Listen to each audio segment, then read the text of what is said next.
All right, welcome to the Xojo webinar. I'm Paul Lefevre, the Xojo Developer Evangelist. And in this webinar, I'm going to be talking about Slack, and in particular, how you can use the Slack API to integrate and add some features to your Xojo apps. So what is Slack? Well, I presume if you're here, you might have a passing idea of what it is, but just a brief overview for those that don't. It's a team communication platform. It's pretty new. It started in 2013, so not very long ago. I think it might be just exactly 2 years old, actually. And it's had some tremendous growth in usage. It started off kind of fast, and it's been growing fast as well. So I think I might have a number here that, yeah, it's free for many uses. That's probably helping with its tremendous growth. And you can check it out at slack.com. I think there's millions upon millions of people that are using this thing at this point, and it's a pretty slick Slack, get it? It's a neat way to, with work to communicate with your coworkers. And it is kind of funny, they call it Slack as in slack off, when its goal is to promote working and making you work more. But it's pretty neat. So you can think of it as a super fancy chat application almost. But one of the neat things it has a full REST API. And I've been talking about HTTP socket and using REST APIs in your apps for a while now. And this is another pretty neat one that I thought it would make sense to show. So we'll take a look at this in a bit, but the API is described here at api.slack.com. And like I said, it's REST. And it has about 50 methods. I'm going to show you a Xojo project that implements a few of those and how they work. But in particular, I'll show off, how you can hide all that stuff. And the Slack API allows you to essentially integrate Slack into your own apps so that your apps can communicate with this chat service, essentially. So you could have apps that, I don't know, you could have an app that each time it gets purchased, it could post something to a Slack channel that says, hey, we made a sale or something like that. You could provide ways for people to just send messages directly into Slack, stuff like that. Now, what I'm going to be showing here is the Xojo Slack library. And this is essentially some code. It's in a namespace or a module. And what we'll look at these particular methods here. Get users, which will bring back the list of users that belong to that particular Slack area, Slack site. It'll allow you to post messages to a particular channel. You'll be able to get a list of the channels and get information about the team. And this will allow you to integrate Slack into your own apps for whatever purpose. And this would work with any type of app, really, a desktop, web, iOS, whatnot. So let's hide that there. And before we jump into that, I want to take a quick look at here, the website for Slack, so where you can sign up. You see they got a pricing area, but I've just been using the free ones. And each thing you create is called a team in Slack. So what I've created here is a team called Xojo Talk. Right now I'm the only member, so I'm here talking to myself. And you can have different channels. You can have private groups. You can have private messages with people. You can just type things in here. You can paste pictures and stuff and files, things like that. You can pin things to the top, save things as favorites, search, all kinds of useful work-related things. So what I did here is normally you post a lot of stuff in the general channel that, when everyone's kind of chatting back and forth, and then if you have specific topics, you create specific channels for them to talk about. So what I did is I created a new channel here called API Test so that I can test the Xojo Slack library for posting here. And you can see there's already been a few test posts that have gone up. So hopefully, when I actually do it live and it's being recorded, it also works. But you can see here, it at least looks like it worked in the past. So this is what I created here, a Xojo Talk team, if you will. Now the Slack API, like I said, is described here. And the big one we're going to look at here are the methods.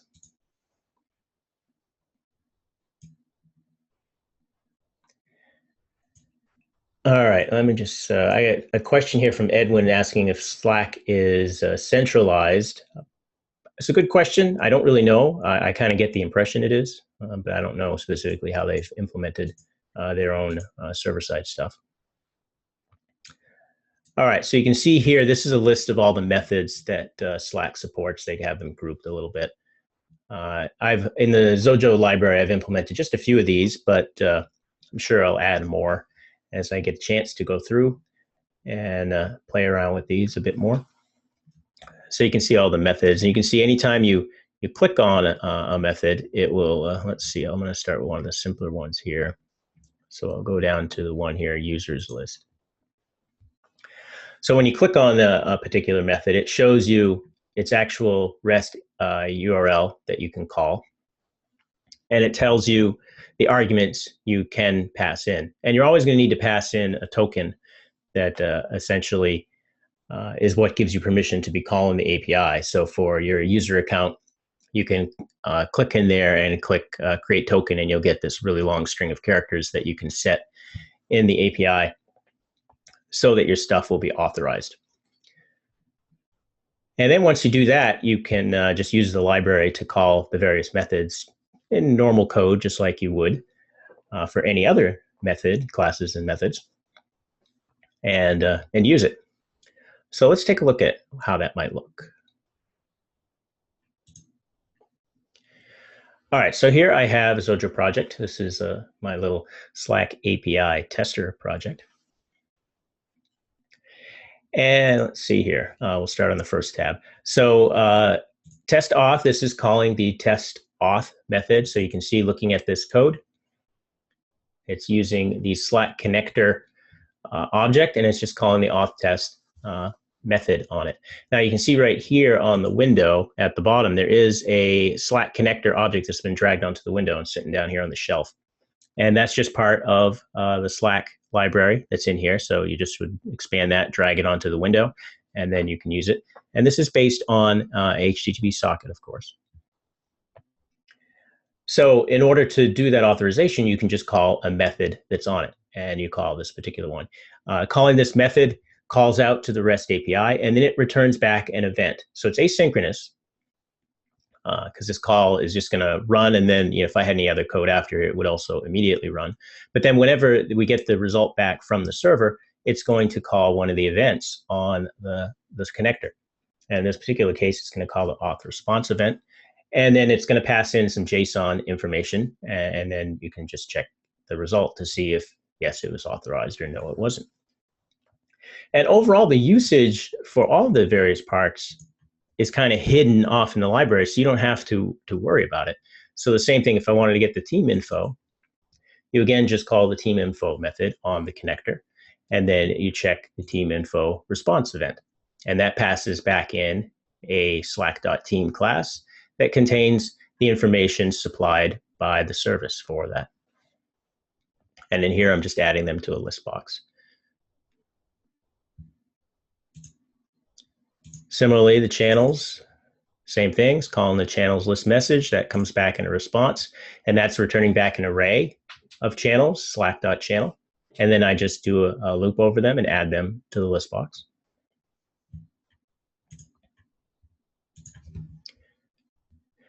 And you'll be sensing a pattern here, but users works again exactly the same way, calling the users list method. The response gets back an array of the users, and then they're just added to the list box.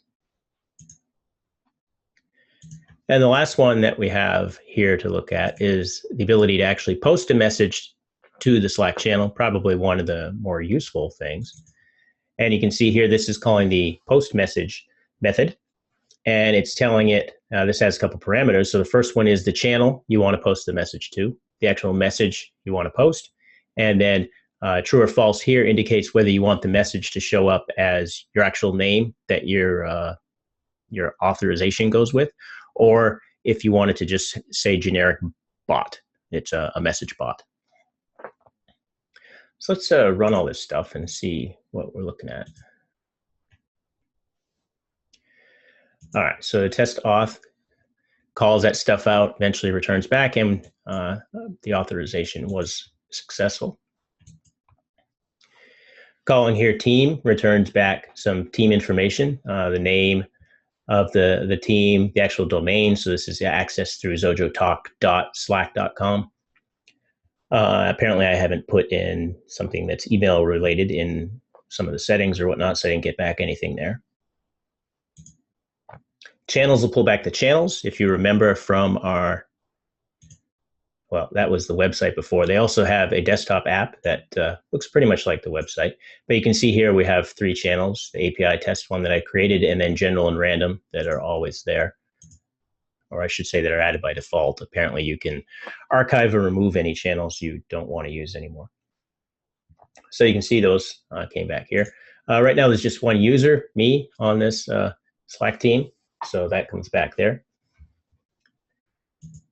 And then here is where we can type in some text.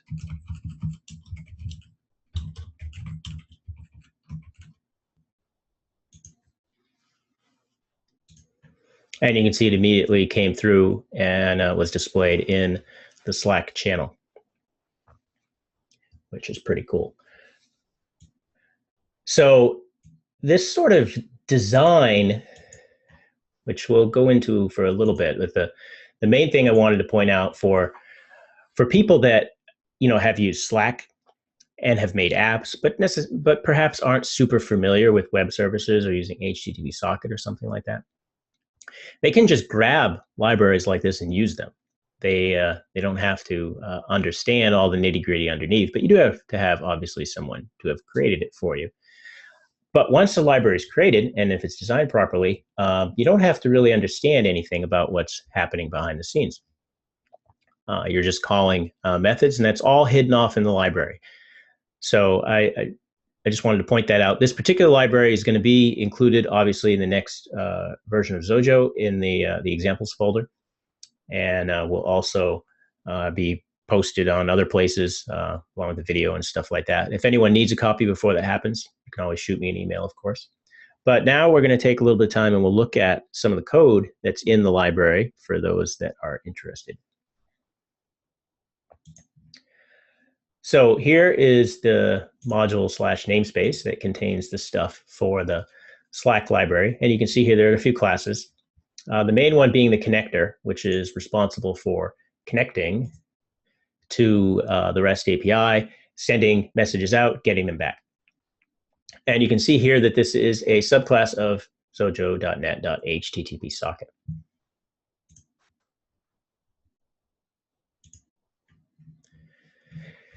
And you can see the way this is designed is I created methods on each of them that correspond to the actual Slack API name. So, if you look at this one here, we're looking at users list. I created this on here and it's just called users list. And it has a link to the actual doc page for that. And then all it's done here is you just build up the information you need to pass in. So the arguments that are passed in, because these are all post requests up to the REST API for Slack, are packaged up here as a token, converted to a memory block, and set as the request content data. And then you just send the post to the API that was listed on the doc page. And that's it for the setup for something like this. This is just going to call that method. And then when that method returns information back from the web service, it's going to call the event handler on the socket, the page received event handler. And here, we're just checking what came back and then doing something. So the first thing we make sure is we got a status of 200 indicating, all is good. We got something back. And then we're converting the response text. The nice thing about the Slack web API is it's always returning JSON. Even if there's a failure, it returns a JSON method that indicates the JSON text that indicates the failure. So we're just immediately converting that to text, putting that in a dictionary so that we can parse it. And then we take the URL that was returned here, and we just do a little bit of parsing on that as just a private method here that's just doing some string manipulation to essentially pull out the Slack API method name. So here you can see the various names, and users list would be right here. And then we can just have a giant select case that checks for each message that comes back. And then we can check if the result is okay, and then process the result. And if it's not okay, we can call an API error event handler so that the user can deal with that. Or more than likely, it probably means that something was set up wrong, but it could mean network problem or something like that.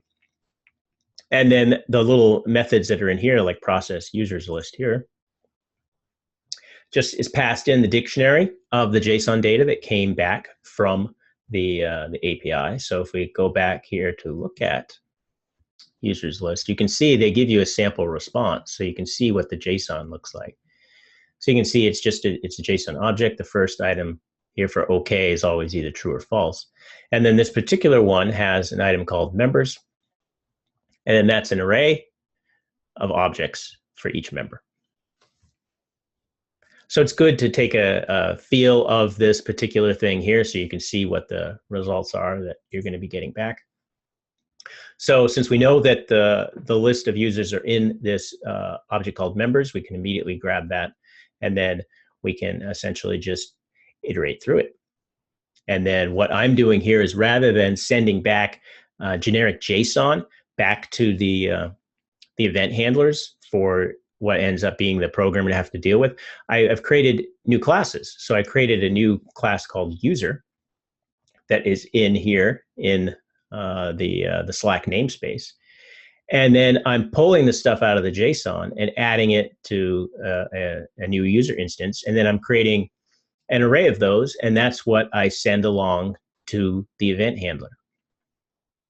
So the users list response is being passed in an array of actual users, so an actual class. So you'll get code completion on the fields or whatnot, and you can see what this looks like here. I mean, these aren't necessarily complicated classes, but they just make it a little easier to deal with.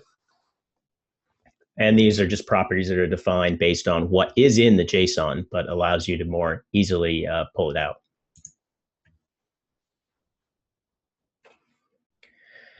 All right, so that's process users list. The others are all very, very similar to this. And as as you see here, I've only implemented a handful of the particular methods that are on the Slack API. But as I go through and add the rest, they're all going to operate very similarly to this. Probably the biggest difference we'll look at is the posting of chat messages, because that takes additional parameters. So let's see, that's this method right here, post message.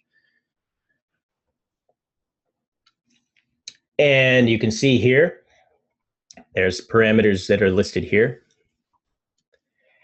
And what's the channel number you want to put the message to, the actual message text, and then the setting I had mentioned, whether you want this to show as the actual user or just as a generic bot. So these are all just passed in as normal Xojo parameters. And then here, we just create the parameters that we're passing in the post request by just combining these up using the particular post request syntax, which is value equals and then the value, or name equals and the value, and then they're separated with the ampersands. And then everything has to be encoded, of course. If it's, I suppose I didn't need to encode maybe I needed to encode the channel because it has a pound sign in it, but I definitely have to encode the text because that's user supplied information and you don't necessarily know what it is. Once you've built this though, you have to, of course, convert it to a memory block, and then you just set it as the request content, call the post at the API location. And this, just like the users list call, is going to end up with a call to page received. And that will end up in this particular case block here, where it will, if everything was okay, process the chat post message. And in this particular case, we just grab out some information, and where we've got a new class message response where we're sticking in some of that information, and that gets passed up to the event handler. Now, these event handlers are all new event handlers. They don't exist on HTTP socket. I've created them. So you can see here under event definitions, I've added my own event handlers. Now, there's no code when you add event definitions to your own classes. It's just the definition, as it kind of says here. So what you do is you specify the name and any parameters. And then where this actually gets used is in the subclass. So if you recall back on the window, one of the controls on here was a Slack connector, which is just this connector here dragged onto the window. And well, I've added them all now, but if I had gone to event handler for this, and it should come up, well, now it's not selecting it, but probably because all the events are on here. But this is just where you would pick add event handler and select the various event handlers that are, and it would show the ones that are listed right here. And then you would add any of the ones you want to use. So if you only cared about posting messages, then you could just add that one, and you wouldn't have to add the other ones, of course. And one other thing I did here on this particular design is on some of these other ones that I'm not technically using, I put comments in them, and this makes them appear as used so that they don't show up for the user when they pick add event handler on this subclass. It'll only show the event handlers that I want them to see. So I don't want people to put in their own file received event handler up there necessarily. So that just keeps it a little bit cleaner when you're adding stuff. All right, Edwin is asking a question. Looks like going back to the users list, he saw a profile property. So if we go back here, there's a profile property here, and this is set up as a dictionary. And he's asking, well, what is that? Well, that matches up to what we see here on the return structure that you get back from users list. So you can see you're getting back all these particular values, and they're all, looks like they're all strings, text here. This is Boolean. That's some sort of color value. And then here's profile. Well, what's profile? Well, profile is returning a bunch of stuff, another dictionary essentially, of different things. And I think I read somewhere in here in the notes or elsewhere, and it's why you do have to read these particular things, but that this particular information can vary. Somewhere I read that I think the user has the ability to add different fields in their profile. So this isn't a real static list of things. So I kept this as a dictionary on the class that I made in case there's different values that show up here. But that's what that maps to.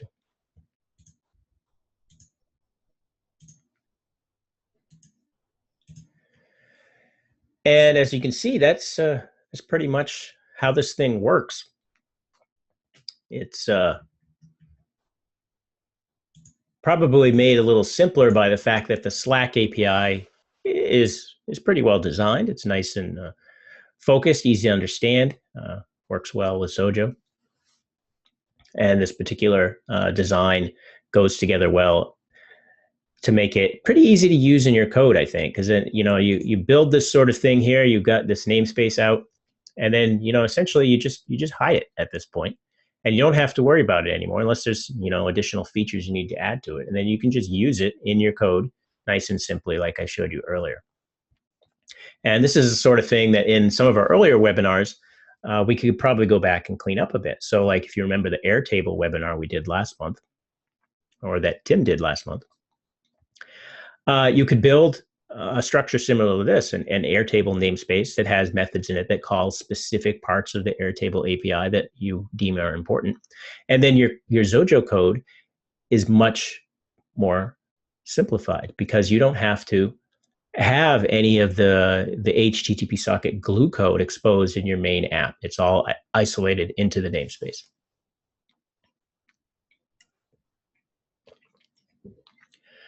Well, I think that is everything I wanted to cover on using Slack here.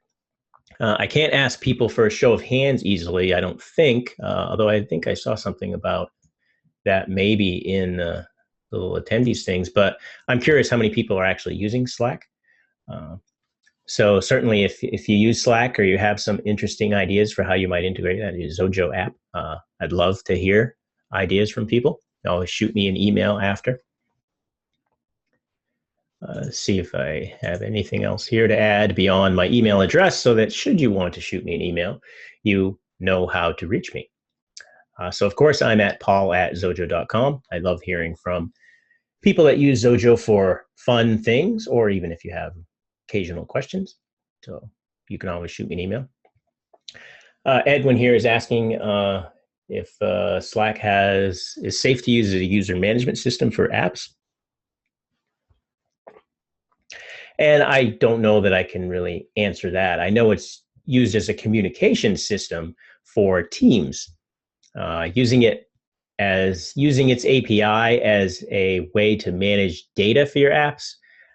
That might be worth reading their API rules to see if that's something that they allow. But like you saw, it's got some pretty neat stuff in there. And if it turns out that your company or you are going to be using Slack for something, having the ability to have your apps talk to it is it's pretty nice. And this kind of shows off a lot of the last webinars that I've been doing that are all web services based, like I've been talking about. And I've been focusing on that just because it's so darn useful. I mean, in this day and age, 2015, web services are a way of life, and you want to be able to communicate with stuff that's out there. And so hopefully this little example of Slack can show you how easy it is. You can build a Xojo library to talk to something like that.